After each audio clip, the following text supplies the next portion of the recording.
Assalamualaikum warahmatullahi wabarakatuh. Teruntuk Presiden Joko Widodo yang saat ini menjabat, dan untuk Presiden terpilih Pak Prabowo Subianto, serta Pangeran Grey, Uya Kuya, Deddy Corbuzier, serta Najwa Shihab. Kami memohon pertolongan dan meminta bantuannya.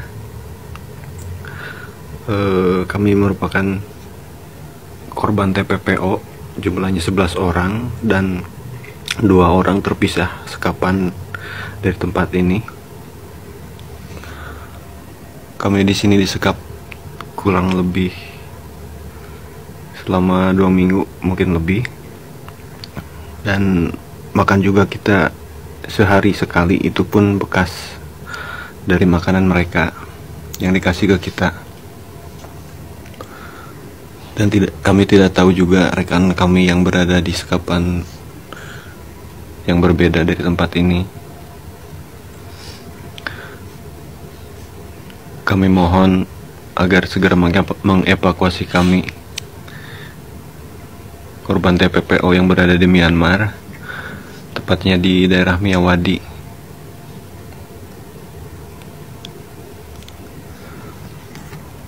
Ini kondisi kamar kita. Dan ini rekan-rekan semua yang ada di sini. Kami mohon dengan sangat, karena kami tidak tahu seperti apa ke depannya nasib kita di sini. Kami hanya bisa melakukan kontak melalui Telegram, karena memang keterbatasan kita juga untuk mengkomunikasikan ke pihak-pihak keluarga kita di Indonesia. Kami mohon dengan sangat kepada pemerintahan Indonesia agar segera mengevakuasi kami di sini.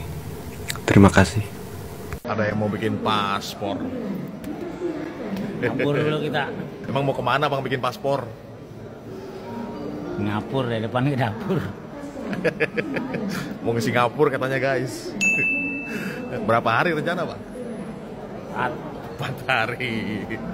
Pensiun dari PIK. Wih. Ke Kuala Lumpur jadi kita. Kuala Lumpur dulu baru Singapura. Kuala Lumpur dulu. Ya. Monitor kalau teman-teman yang ada di Kuala Lumpur nih, kita mau ke sana. 2 minggu lagi. Makan nasi kandar dong kita. Ya. Nasi kandar. Kamu ke Makau. Kasino. Kasino dong. Yoi, ini genting. Hey guys. Yo guys, balik lagi bersama saya tentunya Oke Kevin, dan kita bahas lagi yang lagi viral seperti biasa ya guys ya. Ini tentang kasusnya para TKI atau TKW di Kamboja guys ya. Lagi dan lagi ini ada aja ya para TKI ini, mereka itu benar-benar apa ya, berani gitu ya, berani dalam arti kok masih ada yang mau ya pergi ke sana. Entah alasan apa yang membuat mereka kok bisa berpikir untuk kerja di sana ya. Dan di saat mereka nyampe di sana atau sampai di situ di Kamboja ya, lagi dan lagi mereka ya terjebak ya. Mereka nggak bisa pulang lagi ke Indonesia gitu. Dan ya mungkin kalian tahu ya, dan mereka pulang-pulang hanya tinggal nama guys. Dan kita lihat ya beberapa infonya dari mereka guys. Ini info terbaru ya dari kasusnya Kamboja ini guys. Dan kita lihat beritanya guys. Nggak tahu kawan-kawan, aku capek kali aku nyari judi hujan-hujanan nih, mati kali aku, udah mau sakit aku, semua basah bajuku. Asik dia aja kasus. Matilah aku. Sekarang aku sama koko. Mati aku nih kalau nggak dapat judi. Jadi buat kawan-kawan tolonglah. Asik main songkran aja otaknya itu. Asik main tembak-tembak air aja sampai keluar dia. Maksudku kalau dia basah ya tembak-tembak air, pas dicetrumnya makin parah lah. Bodoh kali memang anak itu. Waduh. Nggak ingat anak itu kalau air sama listrik itu bahaya. Bodoh kali, malah milih basah-basahan dia. Maka anak Salam dari Kamboja katanya. minimal larung ditiup so perjagani dagingnya teh. Unak kola Lao tu Jawa Barat, Lao tu Batam. Mulak jadi ngeritik. Ngomong apa dia? Satu. Banyak sekali Aku yang pengen lihat video lihat Kamboja. video Kamboja. Ini kamu nggak perlu lihat. Coba datang Aduh. ke Kamboja. Bener Sana miss 3 you nih. bulan. Aduh. Pulang tinggal nama. Tinggal. Bisa minta video Kamboja ke saya. Dikasih tahu malah nantang. Berangkat toh. Bener, berangkat ke sana. Ke Kamboja. Nanti kamu yang buat video kirimin ke teman-temanmu. Kok pertanyaannya aneh banget, pingin lihat videonya Kamboja. Ini orang pingin punya trauma masing-masing ini. Mau coba ya berangkat toh wes. Dol. Astaga. Benny Kudesta, warga negara Kenapa Indonesia ini? asal Cilacap, Jawa Tengah. Menurut informasi yang gue dapat dari keluarga, Benny ini sudah 1 tahun bekerja di Kamboja. Awalnya, Benny sempat menginformasikan kalau dia ini bekerja di restoran di Jakarta Timur. Tapi pada kenyataannya, dia bekerja di salah satu restoran di Kamboja, tepatnya di Poipet. Seharusnya kontrak kerja Benny ini sudah berakhir di Desember 2024 lalu. Dan Januari rencananya dia mau pulang ke Indonesia. Tapi sampai hari ini, Benny hilang kabar, hilang kontak dengan keluarga. Nomor telepon, nomor wawa, sosial medianya semuanya nggak aktif. Cuman ada satu yang masih aktif bisa dihubungi, yaitu akun Mobile Legend miliknya si Benny. Tapi ketika dihubungi akun Mobile Legend tersebut, ternyata akun itu sudah berpindah tangan. Ketika ditanya, si pemilik baru mengatakan kalau dia membeli akun tersebut seharga 5 juta melalui seseorang yang bernama Alan. Pihak keluarga sudah membuat laporan kepolisian terkait hilangnya Benny Kudesta, dan pihak keluarga juga sudah berusaha mencari informasi ke imigrasi Cilacap, Jawa Tengah. Akan tetapi dari imigrasi Cilacap, keluarga disarankan untuk mencari informasi ke kantor imigrasi di Bekasi.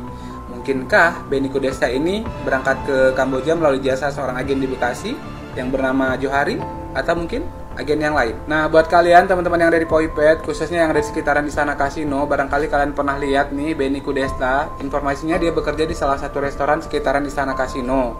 Kalau kalian pernah lihat atau pernah papasan di jalan, atau mungkin kalian lagi bareng-bareng sama Benny, please ya info, karena keluarganya itu sangat mengkhawatirkan keberadaannya, terutama ibunya. Terima kasih. TKW asal Dayak menghebohkan Kamboja. Ya, ini kisah viral pengakuan seorang TKW yang berasal dari Dayak menyelamatkan para TKW dari sindikat perdagangan manusia. Jangan lupa like, komen, dan bagikan sebanyak-banyaknya video ini agar warga Indonesia tidak kembali lagi bekerja di Kamboja. Inilah kisah viral pengakuan gadis Dayak yang bekerja di Kamboja. Kabur lewat jalur air, aku gunakan perahu kecil nelayan yang bersandar di belakang gudang. Satu persatu gadis yang kubebaskan kubawa ke perahu. Total ada 9 orang. Kami menyusuri sungai tenang di bawah cahaya bulan. Aku mendayung, tangan gemetar tapi semangatku menyala. Kami selamat. Keesokan harinya, berita tentang pembebasan dramatis TKW oleh sesama korban menyebar luas. Beberapa media lokal menulis berita samar karena tak ada yang tahu bagaimana aku bisa melawan para penjaga bersenjata. Tapi ada satu artikel yang menarik. Perempuan kebal peluru selamatkan sesama WNI dari sindikat perdagangan organ. Aku hanya tersenyum, tapi bagiku ini belum selesai. Beberapa hari kemudian, seorang petugas dari Interpol datang menemuiku. Ia memperlihatkan foto-foto dan nama-nama orang yang terlibat sindikat. Kami butuh saksi yang berani, yang bisa bantu kami menyusup. Tapi entah ini benar, beritanya benar apa enggak ya guys ya? Kamu salah satunya. Aku menatap foto-foto itu satu persatu, dan di salah satunya, wajah wanita jas putih itu muncul. Setelah kejadian di gudang pelabuhan, aku sudah tidak lagi berstatus korban. Aku berubah jadi senjata. Sejak Interpol melibatkan aku dalam operasi rahasia, hidupku berubah total. Mereka latih aku secara intens. Aku belajar teknik penyamaran, membaca pola jaringan, dan yang paling penting, menyusup tanpa jejak. Tapi mereka tidak tahu, aku sudah punya bekal jauh sebelum itu.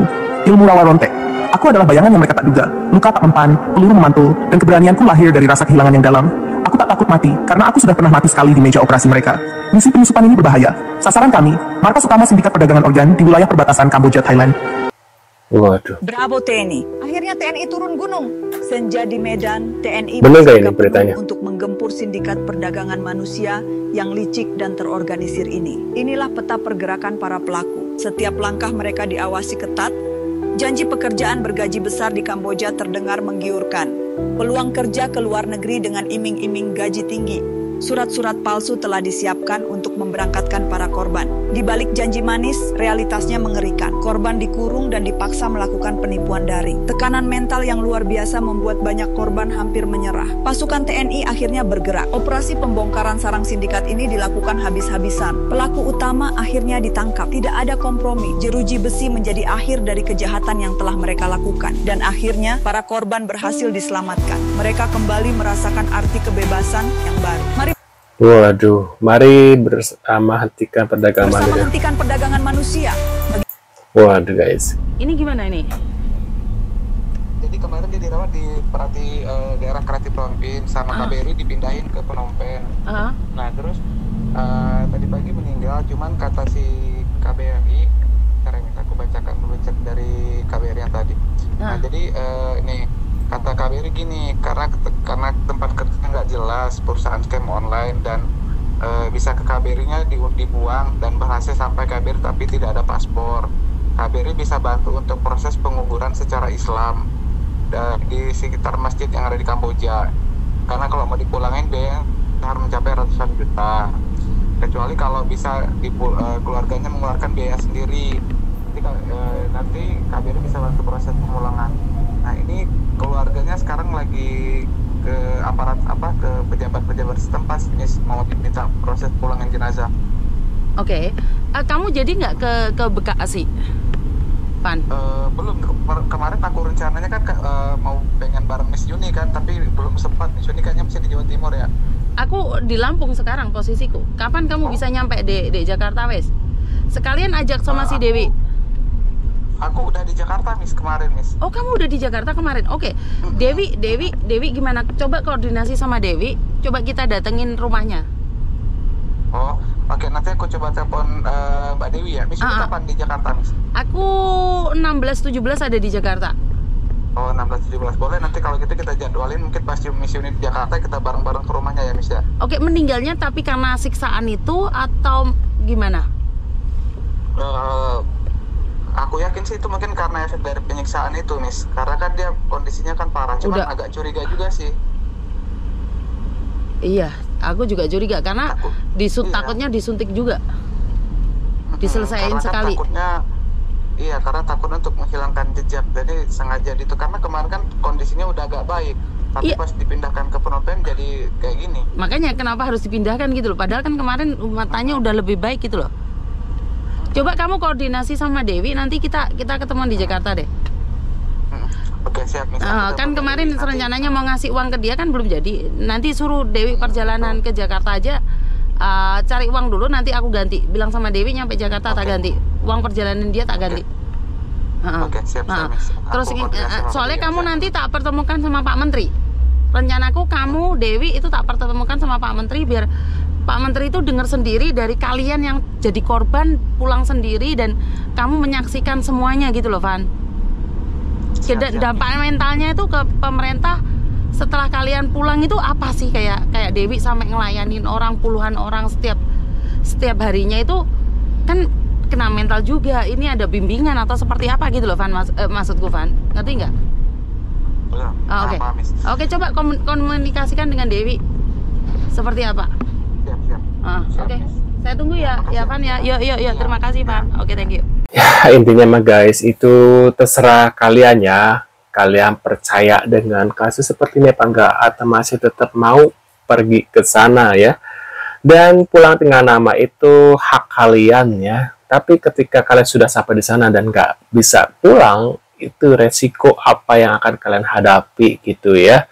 Intinya mah kita sudah bekerja keras supaya kalian itu tidak pernah ke sana, karena ya ngapain gitu, di sana tuh negara-negara yang miskin gitu ya, kecuali kalau kalian pergi ke Korea ataupun ke Jepang lah, minimal ke Jepang, ataupun ke Eropa seperti Jerman, Prancis gitu-gitu, lebih aman menurut aku ya, atau Australia gitu ya, mungkin lebih aman daripada pergi ke Kamboja, karena Kamboja itu negara yang lebih miskin daripada Indonesia. Kalian mencari nafkah ke sana ya jatuhnya buat apa gitu loh guys ya.